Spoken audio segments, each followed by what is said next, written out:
하나님 말씀 시편 61편 1절에서 8절까지 보도록 하겠습니다.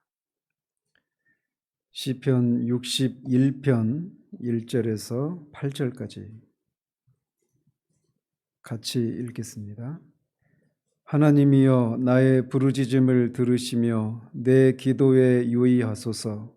내 마음이 약해질 때에 땅끝에서부터 주께 부르짖으리오니 나보다 높은 바위에 나를 인도하소서. 주는 나의 피난처시요 원수를 피하는 견고한 망대이심이니이다.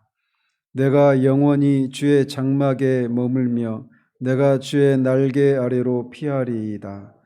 주 하나님이여 주께서 나의 서원을 들으시고 주의 이름을 경외하는 자가 얻을 기업을 내게 주셨나이다.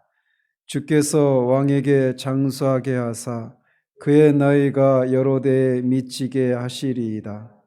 그가 영원히 하나님 앞에서 거주하리니 인자와 진리를 예비하사 그를 보호하소서. 그리하시면 내가 주의 이름을 영원히 찬양하며 매일 나의 서원을 이행하리이다. 아멘. 이 시의 저자는 다윗입니다. 그렇지만 어떤 배경에서 이 시를 짓게 되었는지는 표저에 나와 있지 않습니다. 그렇지만 시의 내용을 살펴보면 그가 잃어버린 왕권의 회복을 강구하고 있는 내용이 암시되어 있어서 많은 학자들이 이 시의 배경은 압살롬에게 쫓겨서 예루살렘을 떠나서 요단강 건너편에 마하나임까지 피하게 된 상황에서 지은 시라고 주장을 합니다. 이 사건의 배경이 되는 것이 사무엘하 15장에서 17장에 기록이 되어 있는데 다윗은 아들이면서도 왕권을 찬탈하기 위해서 반역한 압살롬과 그의 추종자들이 예루살렘을 비롯해서 이스라엘 거의 대부분의 지역을 차지하고 자신이 피해 있던 마하남 지역으로 총공세를 이제 해오려고 하는 그런 급박한 상황에서 하나님께 구원을 호소하며 지은 시가 이 시입니다. 따라서 이 시는 전형적인 비탄시의 성격을 띠고 있습니다. 그런데 특이한 것은 이 시를 단순히 그냥 한 개인으로서만 하나님께 구원을 호소하고 있는 것이 아니라 사무엘하 7장의 그 언약의 근거에서 하나님께 호소를 하고 있어요. 사무엘하 7장이 뭐냐면 하나님께서 이스라엘 백성 다윗의 왕권을 영원히 지속될 수 있도록 해주시겠다라고 하시는 것인데 그것은 결국은 다윗의 후손으로 오실 예수 그리스도를 통한 메시아의 왕권을 하나님이 약속하시는 것입니다.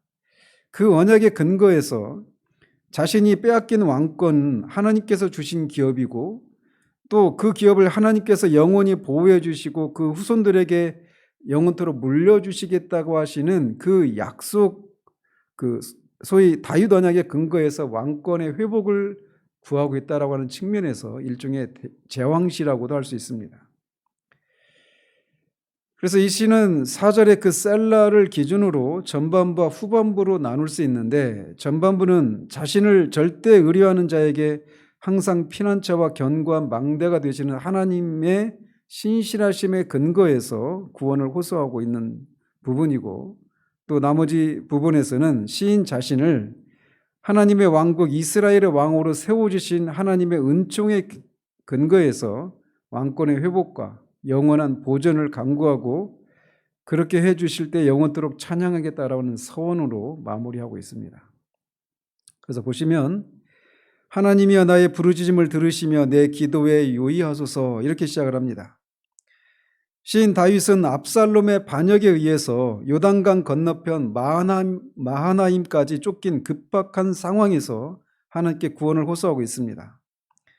전에도 말씀드린 것처럼 여기서 말하는 부르짖는다라고 하는 것은 새 둥지에 새끼들이 있는데 독사나 이런 것들이 올라와서 새끼를 해치려고 할 때 어미새가 막 찢어지는 듯한 그런 목소리로 그렇게 부르짖는 그것을 부르짖는다고 이렇게 표현하고 있는 겁니다. 즉 다윗은 지금 그 상황에서 점잖게 소근대면서 기도를 하고 있지 않아요. 물론 다른 시편에서도 시편을 보면 그가 하나님 앞에 조용히 묵상하며 기도하는 장면도 나오지만 이 상황은 그가 그렇게 할 수 없는 아주 절박한 상황이었기 때문에 새가 그렇게 목이 찢어지듯이 부르짖는 것처럼 하나님께 구원을 호소하고 있는 겁니다. 그도 그럴 것이 그를 따르는 백성들의 숫자는 압살롬 그 일당에 비하면 현저하게 숫자가 적었고 압살롬에게는 소위 제갈공명이라고 일컬어질 수 있는 그런 아히도벨이라고 하는 전략가가 그와 함께하고 있어서 그의 상황은 매우 절박했고 그래서 신발도 제대로 신지 못한 채 도망가야 되는 그런 처지에서 이 시를 짓고 있는 겁니다.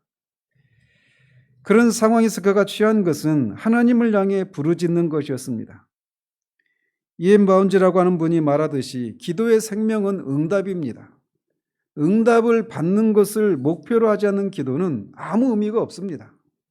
기도의 생명이 응답에 있기 때문에 응답을 반드시 받아야만 한다라고 하는 그것이 그에게 이렇게 절박한 기도의 형태로 나타났고 응답이 될 때까지는 절대로 기도를 멈출 수 없는 그런 끈질김의 요소도 이 응답을 받아야 한다라고 하는 사실에서 나오는 것입니다.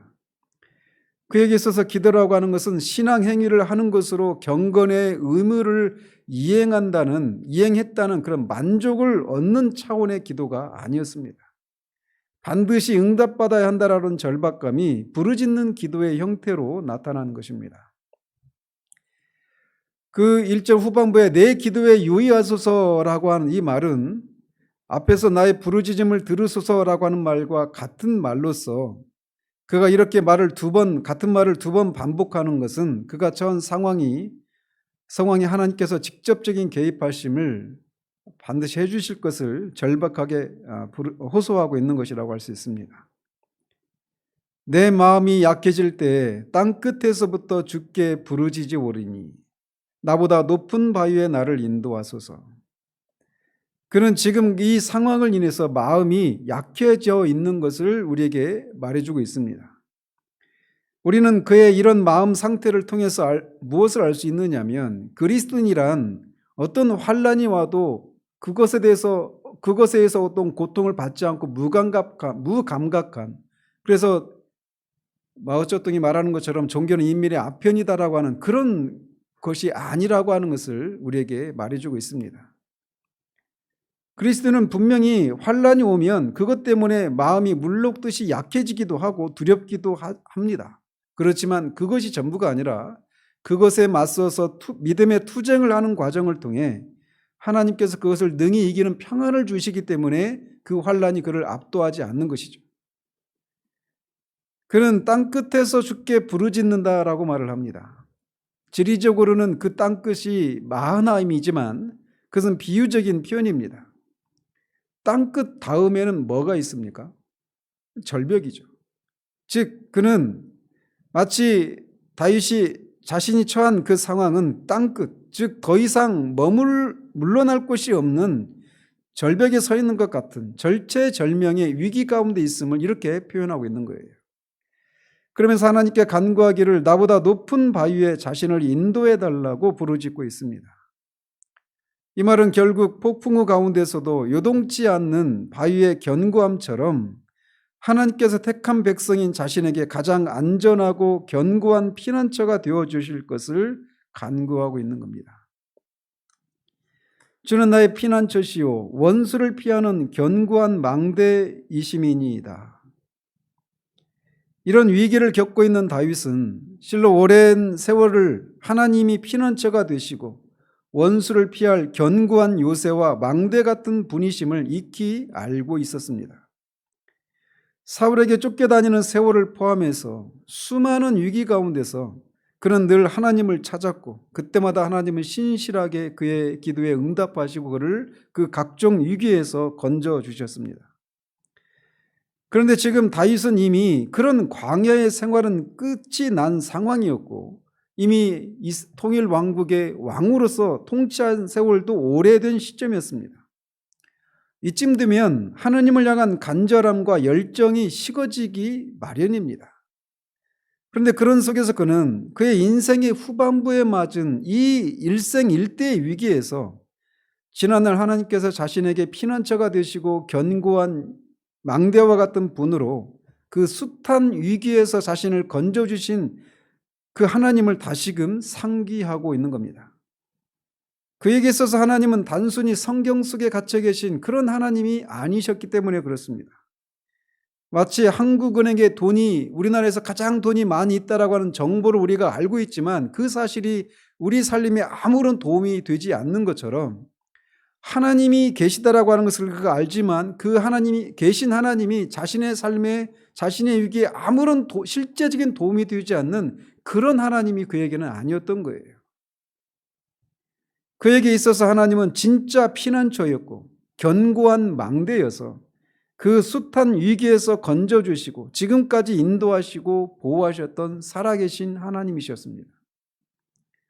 진짜 믿음은 바로 이것입니다. 성경의 하나님이 나의 하나님이 되는 것, 객관적인 하나님이 아니라 나의 하나님, 주관적인 하나님이 되는 것, 그것이 진짜 믿음의 시작인 것입니다.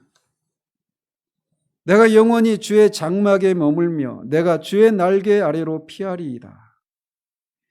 하나님이 그에게 이렇게 실제적인 피난처요 견고한 망대이시기 때문에 그는 주의 장막에, 즉 주님의 보호 아래 영원히 머물고 병아리들이 암탉의 날개 아래로 피해서 맹금류의 위협에서 벗어나는 것처럼 자신도 그렇게 하나님의 보호하심을 의지하여 주께 피하겠다고 다짐하고 있습니다. 위기는 우리 신앙의 진면목이 드러나는 시기입니다. 평화로울 때는 우리의 신앙이 어떤 것인지 잘 모릅니다. 그렇지만 위기에 직면하게 되었을 때 그 위기에 압도되어 낙심하고 손을 늘어뜨리고 있는 것이 아니라 주님께 도움을 구하고 피하는 것, 그런 것을 통해 우리의 진짜 신앙이 드러나게 되는 겁니다. 주 하나님이여, 주께서 나의 서원을 들으시고 주의 이름을 경외하는 자가 얻을 기업을 내게 주셨나이다. 서원이란 하나님을 향한 자발적인 헌신의 맹세로서 성경에도 분명히 잘못된 서원에 대한 규정이 나와 있기 때문에 항상 그런 건 아니지만 서원을 하는 경우는 대부분 하나님을 향한 사랑과 열정이 있을 때 하나님을 향해 무엇을 하겠다라고 다짐을 하는 것입니다. 그런데 그는 하나님께서 자신의 서원을 들으셔서 주의 이름을 경외하는 자가 얻을 기업을 자신에게 주셨다라고 말을 하고 있어요. 여기서 주의 이름을 경외하는 자가 얻을 기업은 하나님께서 이스라엘 백성에게 주시고자 하신 가나안 땅을 가리킵니다.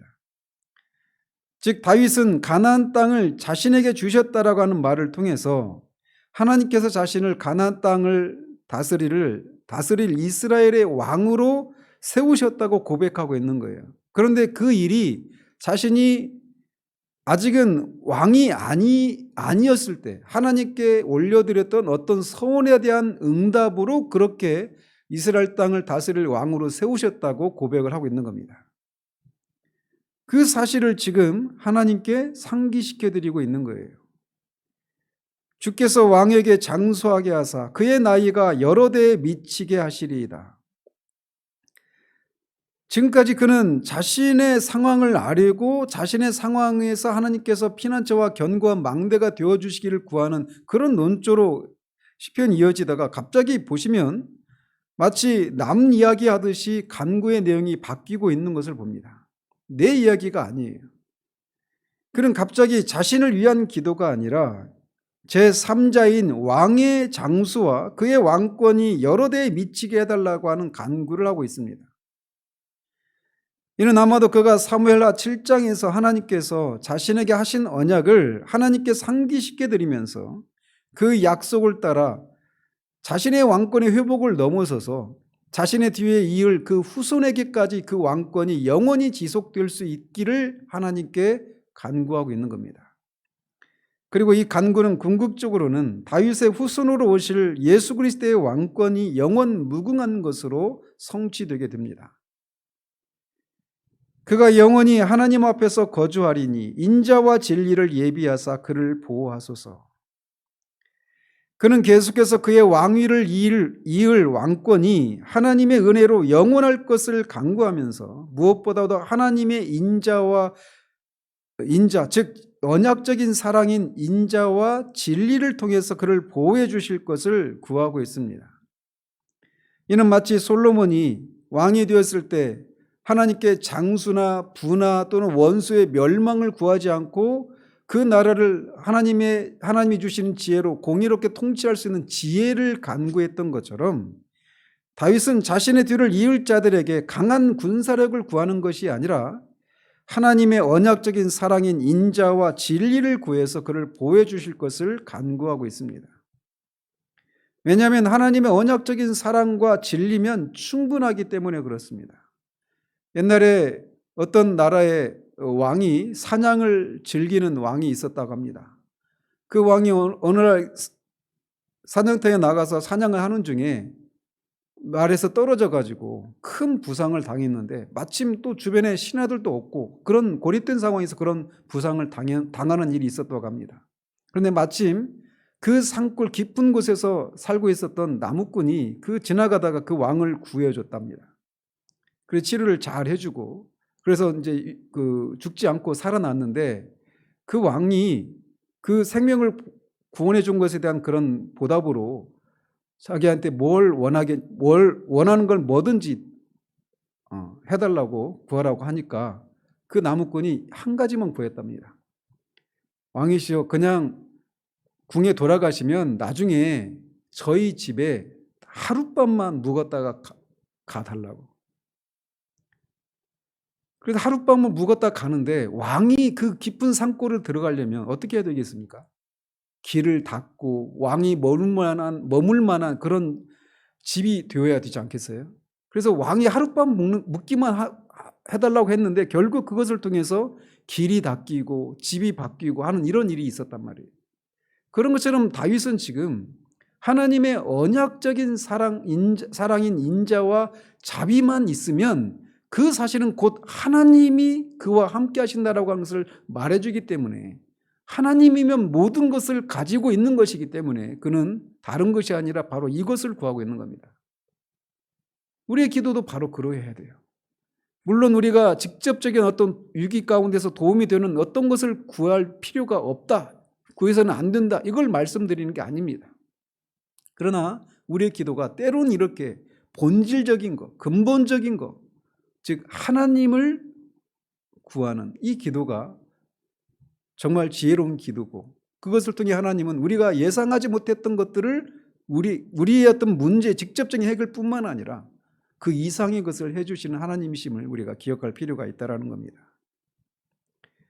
그리하시면 내가 주의 이름을 영원히 찬양하며 매일 나의 서원을 이행하리이다.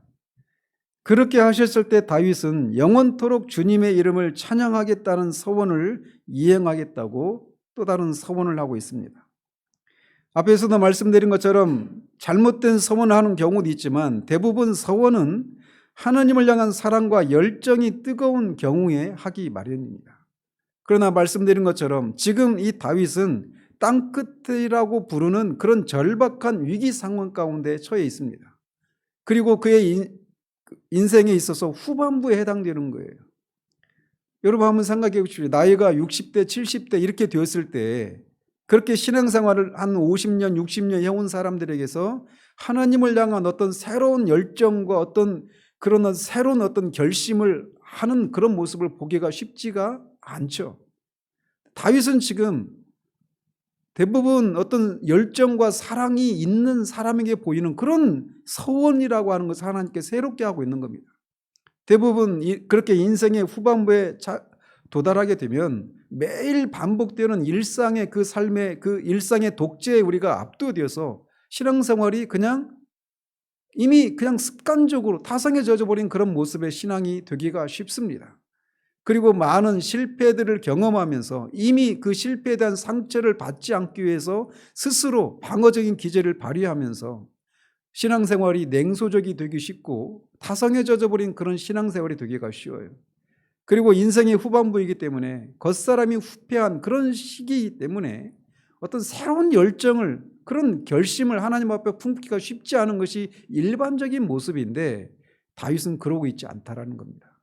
단지 그가 위기를 맞았기 때문에 이런 어떤 열정의 한 표현인 서원을 하고 있는 게 아닙니다. 그로 하여금 이렇게 땅끝에서도 하나님을 영원토록 찬양하겠다라고 하는 그런 열정과 사랑의 어떤 표현인 새로운 서원을 하게 하는 그 열심이 무엇 때문에 어디에서 나오는 것일까요? 그것은 바로 찬양의 대상이신 하나님이 그에게 실제이신 분이시기 때문에 그렇습니다. 하나님은 살아계시고 환난 날에 그를 의지하며 부르짖는 자들에게 응답하시고 약속하신 것을 반드시 지키시는 그런 살아계신 하나님이시기 때문에 그렇습니다. 하나님은 결코 성경 속에만 갇혀 계신 하나님이 아니십니다. 그런 진열대를 장식하기 위해서 양장으로 잘 재본된 책과 같은 우리의 신앙이라고 하는 진열대를 구색을 맞추기 위한 존재로만 계시는, 살아있지 않아도 상관없고 역사하지 않아도 무방한 그런 철학자의 하나님이나 신학자의 하나님이 아니십니다. 그는 살아계신 하나님이십니다. 그는 그를 경외하는 자들의 피난처요, 원수들에게 피하기 위해서 그에게 달려가는 자들의 견고한 망대가 되시는 살아계신 하나님이십니다. 하나님이 이런 분이시기 때문에 그는 땅끝에서도 하나님을 향한 열정이 여전한 것입니다. 그가 처한 위기에서 그의 믿음이 헛되지 않다라고 하는 것을 하나님께서 입증하시는 것을 통해 그런 하나님이 마땅히 받으셔야 할 존귀와 영광이 인생의 후반부에 접어들고 그의 마음을 떨어뜨리기에 충분한 상황에서도 그는 하나님을 향해 서원을 하는 열정을 보이고 있는 것입니다. 하나님의 하나님 되심, 이것이 우리의 신앙의 열정의 원인이어야 합니다. 우리의 기도의 목표여야 합니다. 우리의 기도에 응답하시는 것을 통해 하나님이 정말 성경 속에만 갇혀 계신 그런 하나님이 아니신 살아계신 하나님을 입증하셔서 하나님이 하나님으로서의 그런 대우와 존귀와 영광을 받으셔야 된다라고 하는 그 생각이 우리를 이렇게 부르짖는 기도, 끈질긴 기도로 우리를 이끌어가게 되는 것입니다. 이 아침에도 그런 기도를 통해 살아계신 하나님을 만나시는 은혜가 있기를 주의 이름으로 축원드립니다. 기도하겠습니다. 하나님 아버지, 다윗이 인생의 후반부에서 맞은 위기 가운데서 그가 하나님께 부르짖고 뿐만 아니라 하나님을 향해 새로운 헌신과 열정의 표로 새로운 서원을 하고 있는 이 시편을 살펴보았습니다. 겉사람이 후패하고 주님을 따르는 이 시간이 오래되면 우리가 습관적이 되고 타성에 젖어버린 그런 신앙생활이 되기가 쉬운 것이 일반적입니다.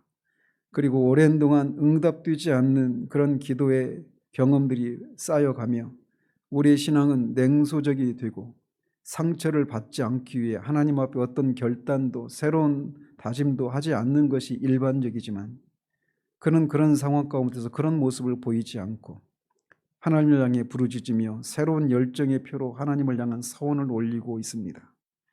그를 그렇게 그 인생의 후반부에도 겉사람이 후패한 그 시기에도 그런 열정을 보이게 만든 그 원인이, 그 근원이 하나님의 살아계심 때문이었음을 우리가 말씀을 통해 살펴봅니다. 하나님은 성경 속에 갇혀 계신 신학자나 철학자의 하나님이 아니시라 살아계신 하나님이시고 역사하시는 하나님이시기에 그 하나님이 나의 하나님이시기에 우리의 기도가, 우리의 신앙이 그렇게 새로운 열정과 포기할 수 없는 그런 끈질김으로 나타나는 우리들 될 수 있도록 하나님 도와주시기를 원합니다. 이 아침에 기도 가운데 그런 살아계신 하나님을 만나뵙기를 소원하는 그런 기도로 그렇게 하나님을 부르는 그런 우리들 될 수 있도록 도우시기를 원하옵고 우리 주 예수 그리스도 이름으로 기도합니다. 아멘.